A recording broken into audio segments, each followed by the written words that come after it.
International news now.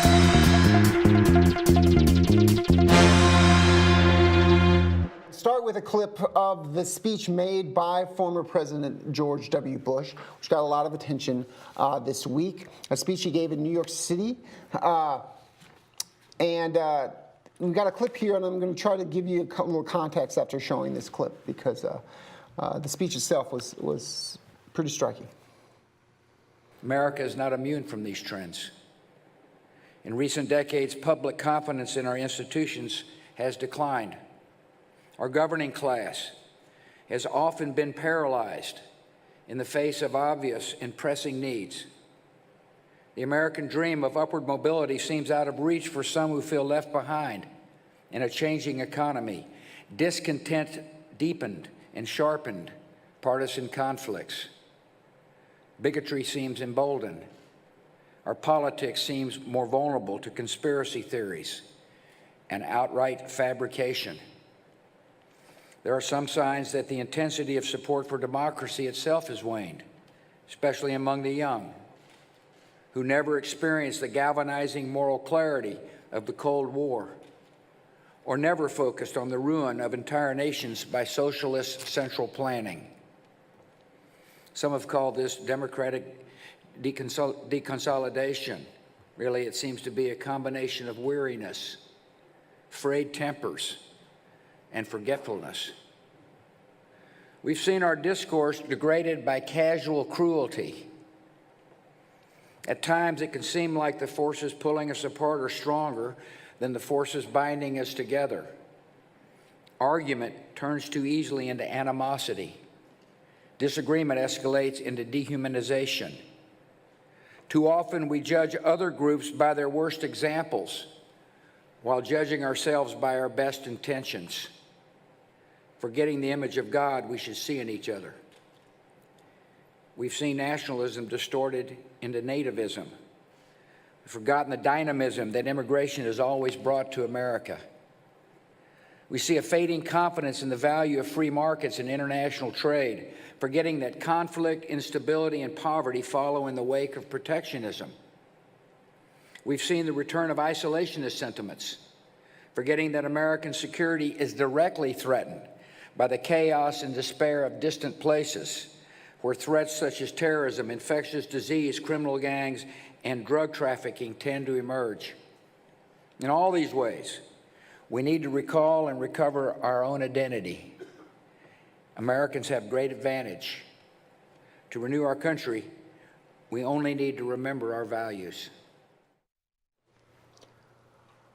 Before we get into the politics of this, let's talk a bit about what former President Bush said.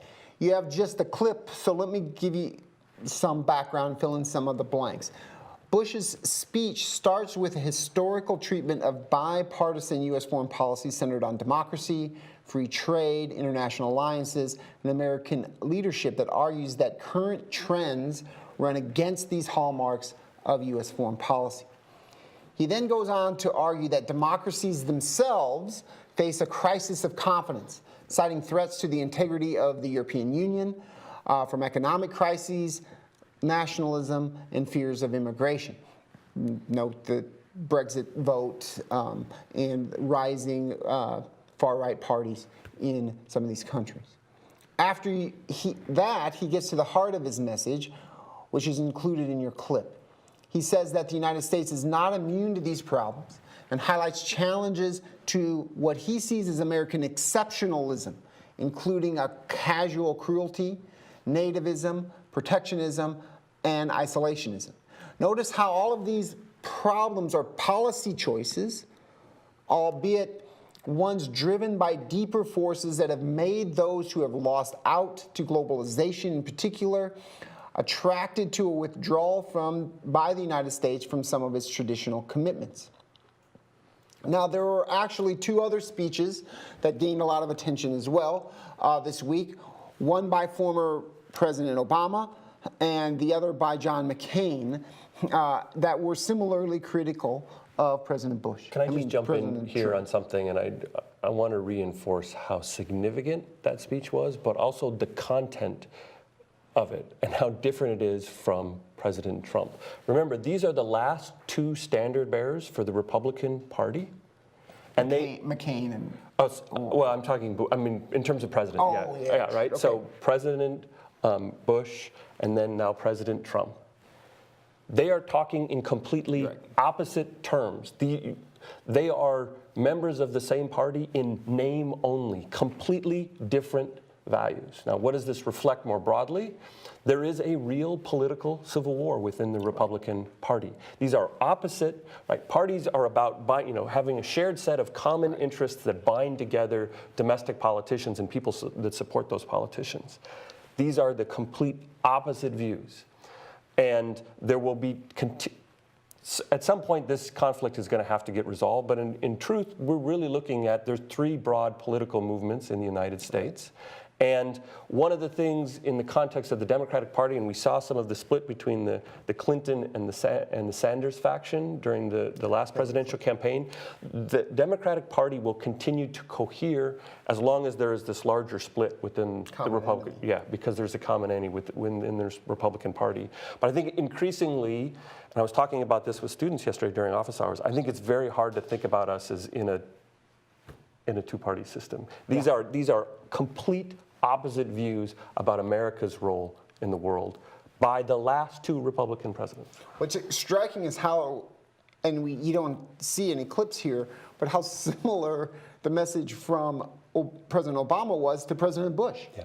Right. I mean, there's a lot more in common there than between two Republicans, Bush and Trump.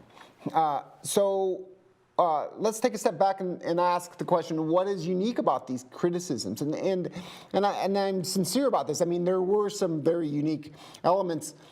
President Bush has remained silent for years during the Obama presidency, but this is a different kind of president. President Trump is, and he has received a lot of criticism since taking office, and unleashed even a lot more. So what has made this so newsworthy? Arguably, another convention has been broken. Former presidents don't typically criticize sitting presidents. And to get a sense of how unusual this is, let's hear one more clip from presidential historian Michael Beschloss, who can give a historical take on this. So go ahead and run that clip. I think better than anybody. She goes, "Oh my God, the ex-presidents, they broke the code." They did break the code. They broke the code. You know, I think we have to pause for a moment and say how historic this was this week. You've got 5 living ex-presidents. 2 of them said were pretty rough on the current incumbent. You never see that. You know, look at the last 70 years. Jimmy Carter in the early 1980s was privately grieved over the fact that Ronald Reagan was trying to overturn a lot of what he had done in office, said almost nothing in public. That's the way it is usually done. The code has been broken, so you have to assume that this was almost this week like an intervention by people who felt that there was nothing else that would change it. That's an interesting way of putting an intervention, and it seems, look, I don't think either one of them, and look, John McCain spoke before we knew this incident. I don't know what else. I don't have a good way of describing it because it's so stomach churning that we politicize this. But both Bush and Obama used the word cruel. I think President Bush used casual cruelty. I think President Obama just used cruelty, but that's what this whole thing has felt like. And when in recent history could you have imagined an ex-president even having the grounds to talk? I mean, I know that Sarah Huckabee Sanders today said that I'm taking them at their word. Not about Donald Trump, but let's be real. This was about Donald Trump. Well, it's about the environment that he's created. Yes, the environment that he's created and the people whom he is, in some cases, in league with.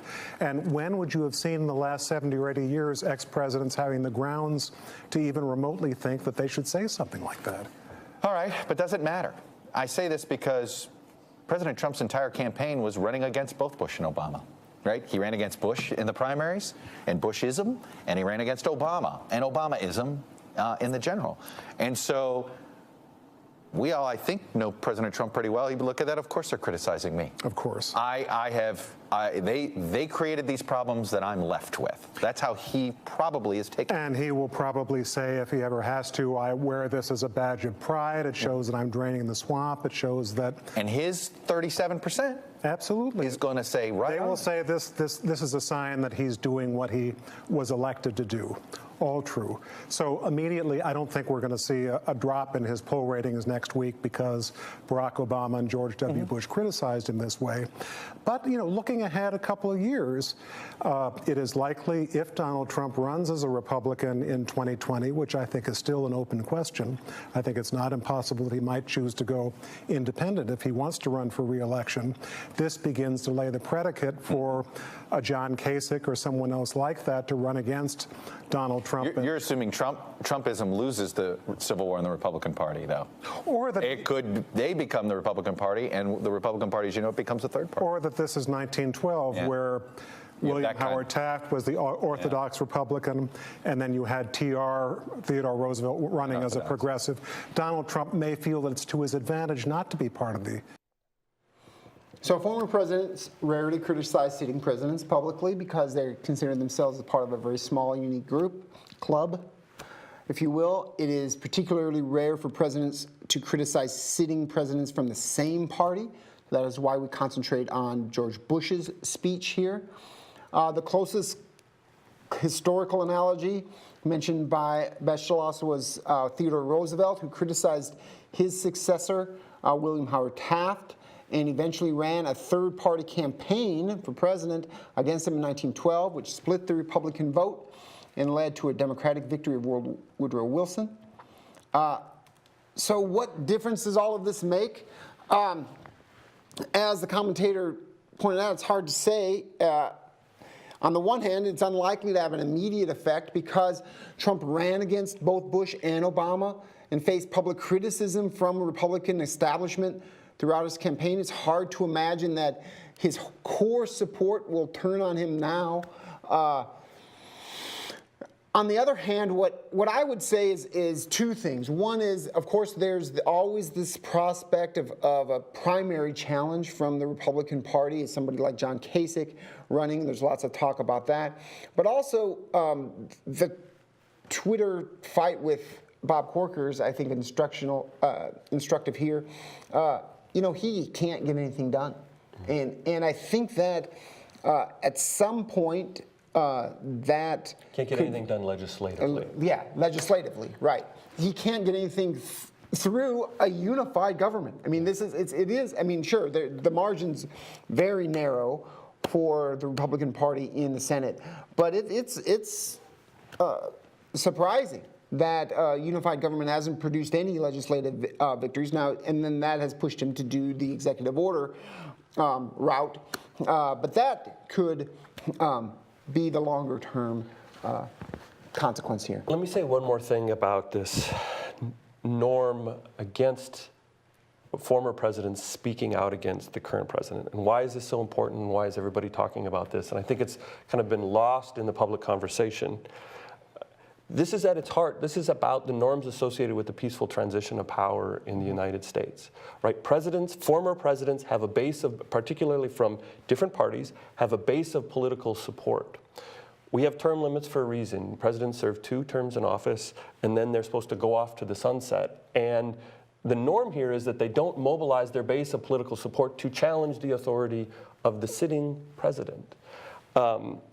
And so on the one hand, for those that disagree with Trump, they see this is good in a sense. People need to be speaking out on this. On the other hand, this is creeping into well-established norms that are about respecting electoral results and presidents respecting current presidents in office. And so this raises much deeper issues about the long-term health of the American democracy. And let me give you a similarity to this that's also raising conversations. So for the Trump skeptics out there, and Corker is one of them, who embraces the role of the military in constraining President Trump. So Kelly, McMaster, and Mattis, right? And this is what Corker described. These are the adults in the room that are protecting us from World War III. And so the Trump critics say, well, this is a good thing. thank goodness for the military. What are the long-term problems associated with this? And a lot of experts, Republican experts on civil-military relations, are very cautious and are very concerned about the long-term developments of this, because there has been a long tradition in the United States of having civilian rule supreme over military rule. And what this is doing, this unique set of circumstances, might be empowering the military politically and potentially in the long run threatening these norms about civilian control within the military. And it's not, and let me be clear about this, this is not saying that Mattis, Kelly, and McMaster are trying to take over the president's power. It's anything but that. The question is, what are the long-term consequences of this in terms of relations between the executive branch and having a member of the executive branch that didn't serve in the military, and for civilian control over the military? And let me just say and reinforce here, these concerns are being raised about Republicans who are experts on civil-military relations, saying, thank goodness we've got Kelly and Matt, and this is their argument, thank goodness we've got Mattis and Kelly and McMaster, but this could be a big problem 20 years from now. And again, right, the larger conversation here is, what are the underlying changes in America's democracy that are occurring? And I want to push back on one more thing from the Beschloss interview, which is there was a suggestion there that Trump has changed the game. This didn't start in the last year and a half. There is a deeper structural shift in American politics, increasing polarization. Yes, Trump has benefited from that politically, but he didn't start this. Effect rather than cause. Yeah, right. This has been going on for, I think the transition point is probably the war in Iraq and the financial crisis. And I don't know where we're going to end out, and there's this deeper conflict within the Republican Party that has to get resolved. But I think it's a mistake to say that Trump is the source of all this. This is the result of deeper underlying shifts in the American democracy. And let me say one point, and then we'll get to the quiz. Part of my skepticism is you got to look at who is speaking out against on Trump here. You've got someone who's not running for re-election, Bob Corker. You have John McCain not running for re-election due to health concerns. You have former presidents. Until you have people who have an electoral future speaking out in the Republican Party on this issue, I think that's when real change might occur. The game might be changed a little bit, but I don't see it. You had in the same week McConnell showing a unity, right? And so. And the one that did speak, Jeff Flake in Arizona, is in real. He's in some trouble. He's in real danger for primary challenge. And this is where we'll get back to this. Steve Bannon here, and this veiled threat of primary challenges across the board in the Senate is a story. And so, this again, that's the political civil war we're talking about.